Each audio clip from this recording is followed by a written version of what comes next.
అందరికీ నమస్కారాలు. గీతా జయంతి శుభాకాంక్షలు. మన నిత్య జీవితంలో భగవద్గీత అనేది చాలా విశిష్టమైనది. అలాంటి భగవద్గీతను మన ఇండియన్ పబ్లిక్ పాఠశాలలో నేర్చుకోవడానికి ప్రోత్సహించినటువంటి principal Krishnapriya madam, Sanjeev Kumar sir గారికి ధన్యవాదాలు తెలుపుతూ, అలాంటి భగవద్గీత యొక్క విశిష్టతను మన పాఠశాలలో 7వ తరగతి చదువుతున్నటువంటి శ్రీనిత్య దాని విశిష్టతను గురించి వివరిస్తుంది. ధన్యవాదాలు. శ్రీమద్ భగవద్గీత సాక్షాత్తు భగవంతుని దివ్యవాణి. దీని మహిమ చాలా అపారమైనది. భగవద్గీత చదవడం వల్ల క్రమశిక్షణ నేర్పుతుంది. పెద్దలతో ఎలా మాట్లాడాలో తెలుస్తుంది.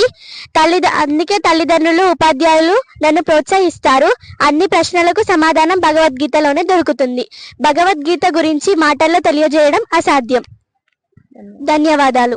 ఓం శ్రీకృష్ణ పరబ్రహ్మణే నమః.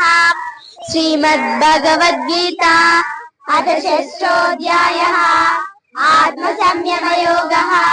श्रीभगवानुवाच अनाश्रितः कर्मफलम् कार्यं कर्म करोति यः स सन्न्यासी च योगी च न निरग्निर्न चाक्रियः।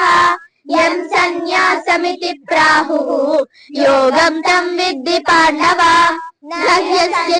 संकल्पो योगी भवति कश्चन आयुरुक्षोर्मुनेर्योगं कर्म कारणमुच्यते।